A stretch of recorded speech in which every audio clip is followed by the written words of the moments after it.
we're back this week on Where's the Manual Parenting Playbook. Nadiah, Abdul, Latif, Jessy, Chahal joining me once again today to talk about a topic that I think many of us ponder and we wonder if we should take that path, and that is the path of entrepreneurship, finding your dream, pursuing your passion.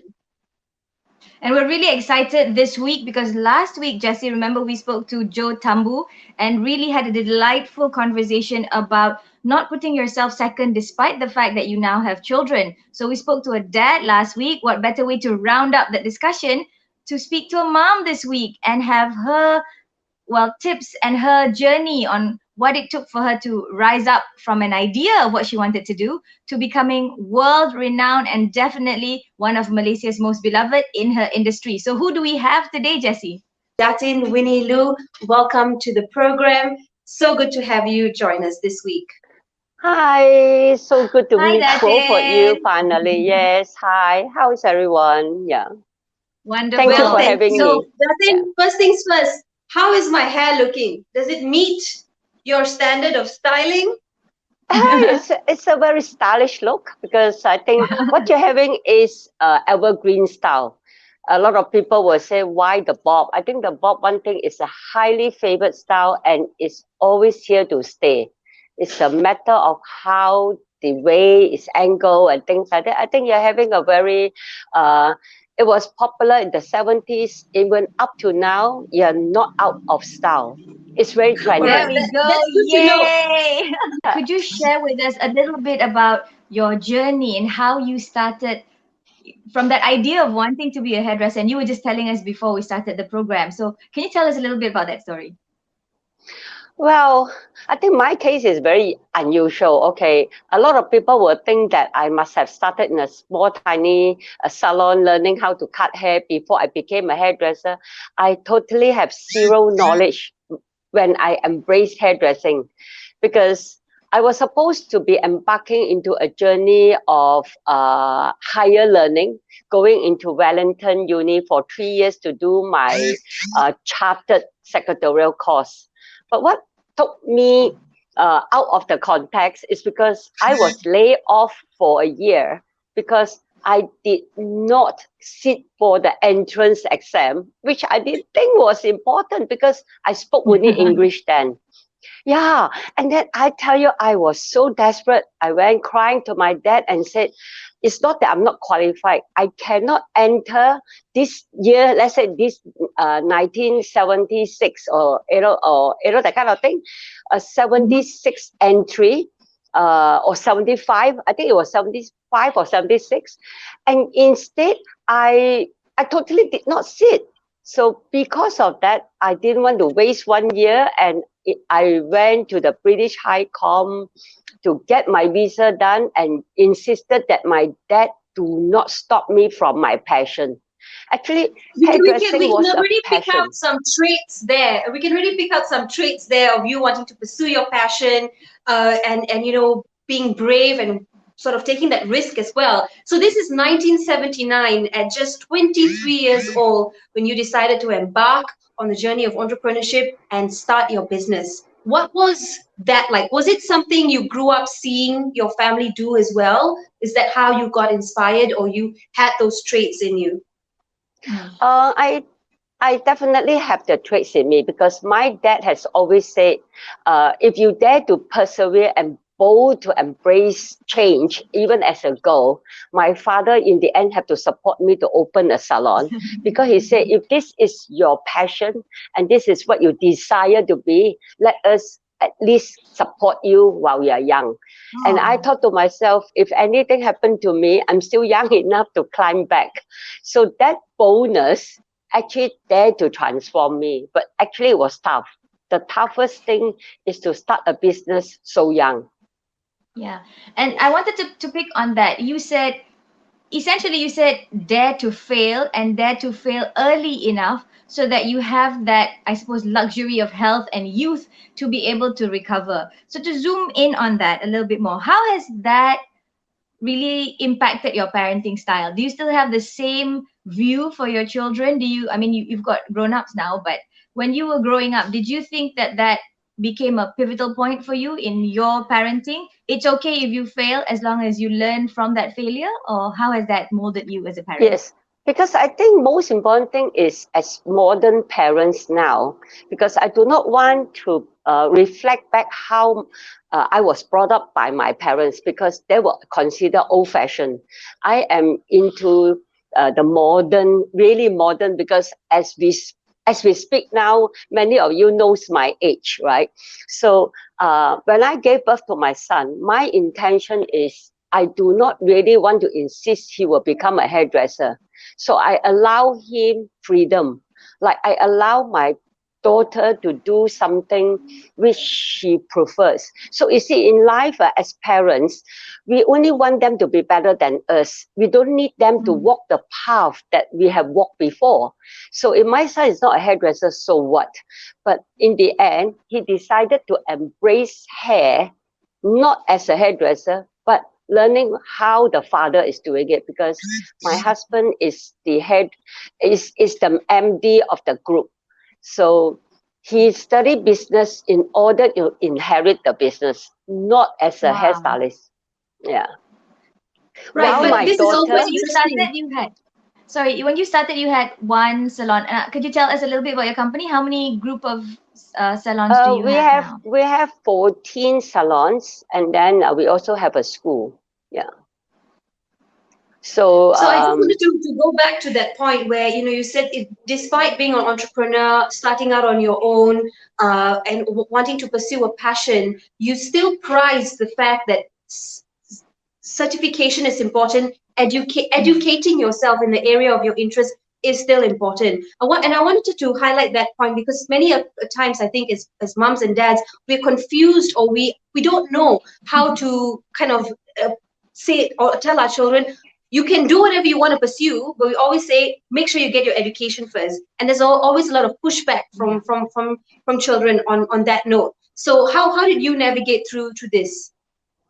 uh, my issue was because you see, when my son thought that mom or dad would want him to be in the hair business, actually he was really very upset.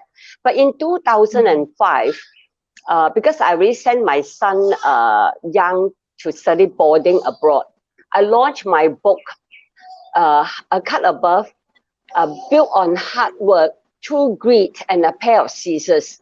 So my husband and me penned a very personalized message for him in the book for him.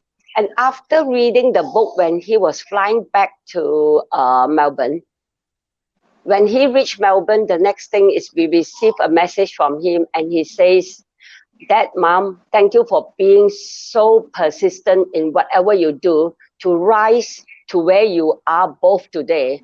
And I want to do what Dad has pushed your journey to where it is. So let me be the one to do something one day for you." Wow. Oh, I think that, wow. yeah.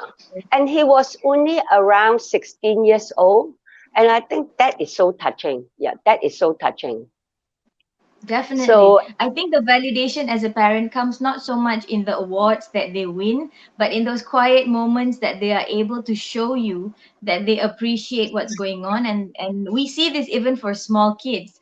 Sometimes they say amazing phrases that show the amount of depth and empathy they have.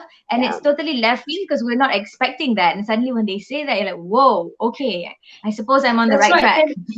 Yeah, and also on the flip side, on our side, while I try to understand how I should be a better mother, I still am trying to understand. A lot of times, this sentence comes up: lead by example. And so we really have to show them and live that life as well. And I think through that, we also have to show them the rawness, like having those heart to heart conversations, showing them the hardships as well, so that it becomes not just an idea, pie in the sky, but it's very real in terms of how hardships and ups and downs are part and parcel of success, of pursuing Yeah. your passion and reaching your dream as well. So I think that letter, it may have seemed quite to put your heart there out on paper and just to say everything. That was such I think it was a beautiful gesture, and it really changed his life. It yes, shaped his Yes. personality as well.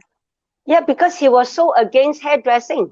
Because my husband told him when he was young, do you know that whatever you are enjoying, whether it's your education or your life, your traveling, it all came from hair. Can you please not undermine whatever your mom and me are doing, because we are in the hair business, which it will not change us. We can be in the future do more business, but hair is where we started. So this is where you are born into a family of hairdressers. We dare not say we are an empire then, but in that sense that while we were growing, we were already so dedicated to do what we want to do. So as parents, I feel that when we want our children to see how we walk, we must walk the talk. So we must guide them, empower them with opportunity. Like when my son, he says that I like F&B. So even though when he was doing hair, coming back and giving us a hand, he wasn't serious. He wasn't happy. He felt that this is really not me. I prefer this, I prefer that. So we explore. We say, okay, we'll give you the money. We'll let you try whatever you like. Now he said he was so silly to do F&B. It was tough. But at least as parents, we let them try whatever they want to try. But now he's happy because he's in e-commerce, he's in so many things. So because of that, he found his love so much later. So which is great. And he's not an old guy yet. He's soon now, I mean, of course, now he's 32, but he found his passion. Along the way, he know what he wants. I think most important thing for us as parents, we must be able to let them do what they love. Like my daughter, she likes fashion. So we allow her to do what she likes. So I wanted to ask you, where we have that capacity to be able to support these dreams. Of course, we want them to be able to be the best versions of ourselves. But when they were younger and in that process of growing up, did you have at least sort of your 2 or 3 golden rules that, okay, in this household, these are the things that are absolute no-goes. They are pillars that will remain. Other things can be negotiated, but these few things we will always uphold as a family because this is what the family represents. Did you have that for your family and your kids? Oh, yes. We definitely have a very strict rule in the house. Like my husband said, he is the man of the house. Anything that mom decide, if I say yes, no one can go against her because I gave her the authority. And if anything happened to me, mom decide. Don't even think because you are children, because you are the only son or you are the only daughter, you cannot overrule anything if mom disagree, because it's this way. We are old-fashioned, yes, fair enough. I do not want you to become one day successful and think that it's me. That means it's themselves, So we are Yes. always focused on we as a Yes. family. Yeah. But I think that also is built on a lot of respect for the Yes. elders in the family. And I think Yes. that's a value that crosses through whether you're Chinese, Malay, Indian. In Malaysia, that's Yes. one of the values that many families really put up there. And I think that's a good reminder that structure, even though it may seem old-fashioned, hierarchy in the family is important. However Yeah. modern you It's are so as well, I think Yeah. it's a good point. Yeah. Yeah. yeah, I it's think the so brilliant thing important. that's been said, yeah, a lot of people assume that old fashion is bad. But here, if you're talking about fashion, something that is old comes back, right? For me, there are certain things that you might think are old fashioned that are actually everlast. Like you said, Jesse's hairstyle is something that will last and transcend the test Yes. of time. Yeah. I think good values, manners, respecting your elders really doesn't matter what generation, what year it is. It should still be Yeah. something because it's out of love and out of trust, right? Yes. You see, I am very old fashioned. I instill that my children from young, even on the first day of Chinese New Year, they will present my husband and myself with tea Mm-hmm. before we can give them the ang pao. It's they were actually kneel on the floor and offer the tea and seek forgiveness. I am still following those kind of rules because my father started it. Yeah. Yeah. So this And is we do that how, yeah. similar for Raya as well. And the concept behind that is really, if you haven't had that opportunity to internalize the relationship that you have, or maybe you've said something that's a little nasty to each other over the few months or the weeks, this is a good time to kind of check in, let each other know that you care for each other. So I think the Malay culture also has the same thing. The Chinese culture also has the same thing. And I'm sure for you, you've got the same kind of cultural norms that you do too, right, Jessy? That's right. In an Indian household, very much so, it's about, the staunch values, and it's really, about upholding the family name and having integrity, discipline, being focused. Otherwise, the Yeah. rotan comes out.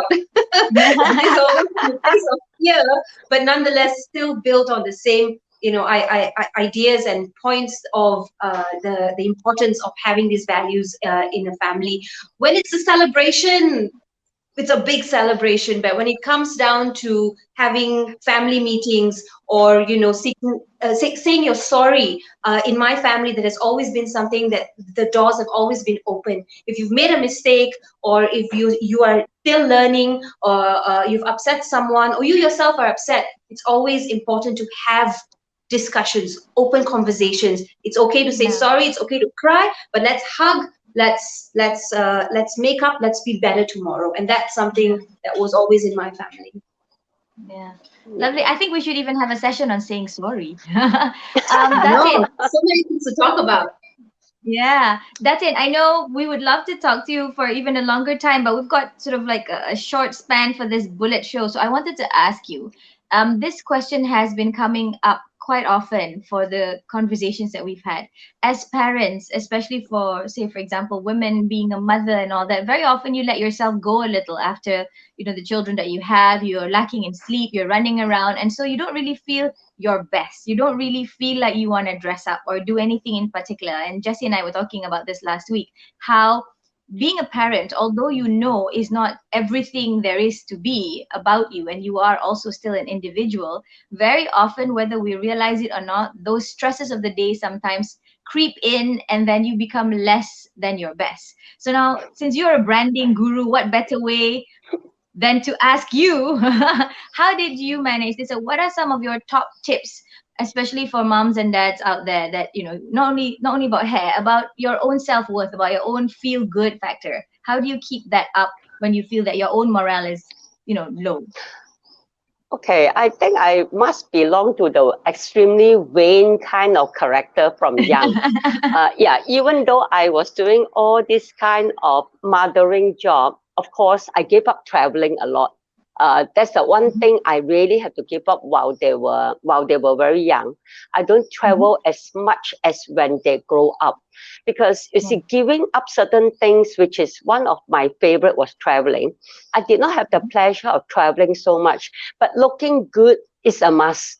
I will care to have some makeup or make sure, but one thing I always like, easy hair.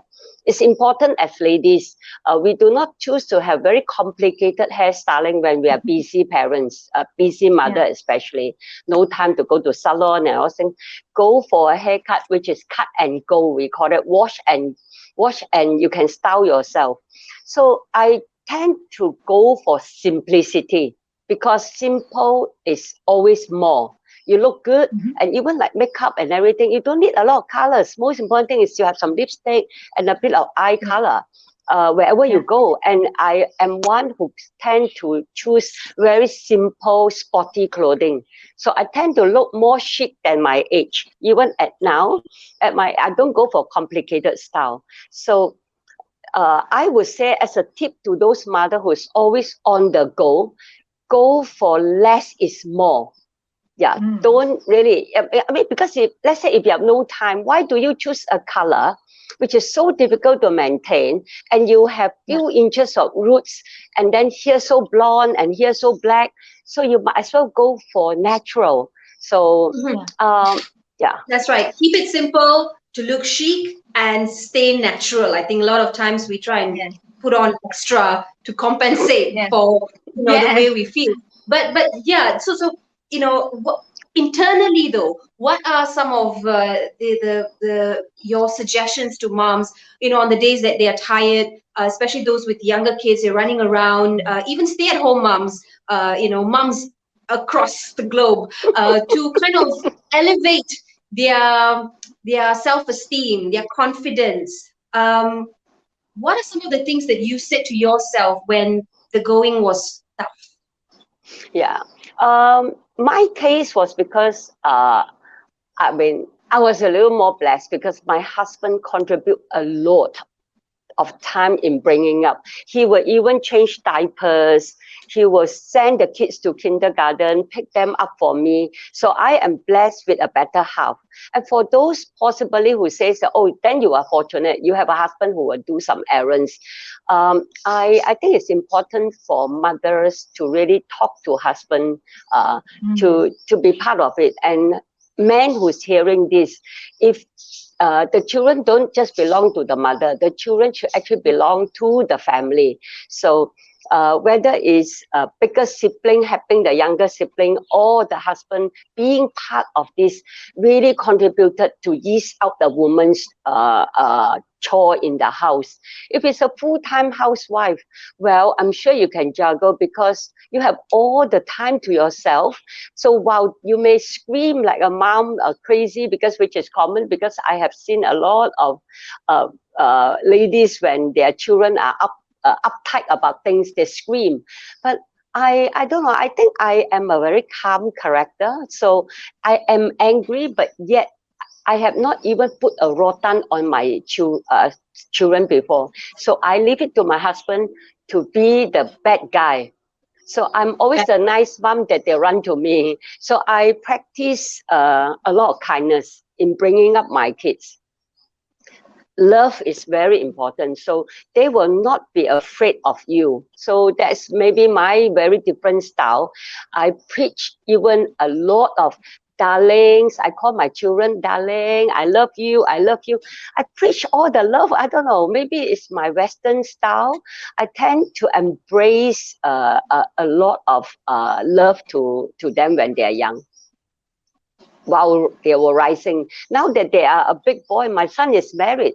I still call him son, boy. So sometimes it's like, my God, they are so grown up. They are father now, but in the mother's eye, I think they're always young. That's true. That's very true.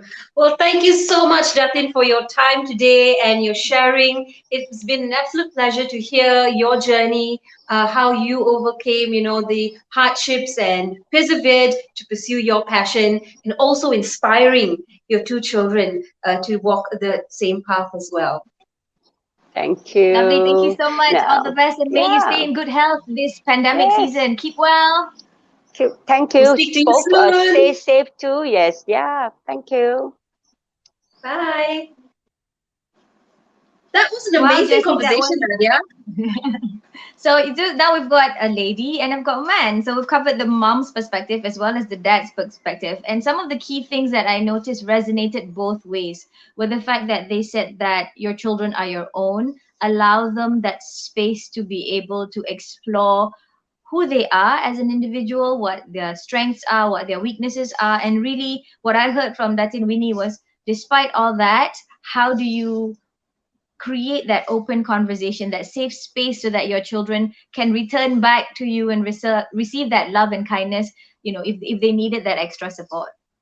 That's right. And the children belong to the family, not influenced or Yes, just to mom or just to dad. that's right. They are the prized possession of the family, and therefore love, respect, and kindness need to be three values that is practiced in the household in different forms, whether it's having conversations, seeking forgiveness, leading by example, inspiring them, opening up different doors for them, different ideas. And I think it's That's right. important. As I say this, it's a reminder to myself as well that whatever hang-ups we have, whatever stresses we have, if we can stick to these golden rules, it can really as well improve our journey if we embrace this Yes, as well. I think we then kind of grow with our children, and that's I that's guess true. one of the amazing points of parts of parenting. Yeah, definitely. And if you are a parent that's feeling a little frazzled, you're not sure the kind of hairstyling that you need to do. And I know this, speaking on behalf of all of my hijabi sisters out there, the reality of it is very often when you're wearing the hijab, you're just gonna grab and go. We've got so many different types that are out there. And sometimes we see, sisters and families and mothers and parents that kind of let themselves go. And this is the same for men as well. For example, you might be super buff before, and then after a few kids you start having a belly and that doesn't ever go. And I That's think it's right. also a note to They've self got to say, terms for it these days. They call it the dad bod, I So yeah, know. it's equally From tough for washboard men to as dad well. bod, right? But the same thing applies really. It's when you feel good about yourself. Of course, we always say we don't have time, but if we can make that little, few minutes a day to really care for ourselves, to love ourselves, it does not have to be expensive. As Datin Winnie said, choose something that's practical, choose something that's everlast, so that you can at least look neat and presentable. If for no one else, for yourself, because you are Absolutely. important. You are an important person in the lives of your children too. And you are worth it every single minute, every Definitely. single inch. That's definitely well. Hats out to you, Nadia. You are also balancing so many different things, but every time you come through and every time you look so beautiful doing it as well. So, Thank you, yeah, I Jess. think, Look, you know everyone's what I was talking. thinking? Oh, please, I'm barely pulling So for through. all the But moms and dads that are part of the Where's the Manual family, why not share your tips on how you keep yourself sane? So if it's, that 1 hour a month of your coffee time, it could be some people like to go for reflexology, some people just drive to nowhere. I know sometimes I just drive to 7-Eleven, get myself an ice cream, and I'm happy. It doesn't have to be expensive, but tell us what you do in trying to keep yourself sane. Of course, if you have ideas on what we should be talking about and what we should be talking about next, for example, saying sorry, Jess, that was brilliant. We should definitely hear from you.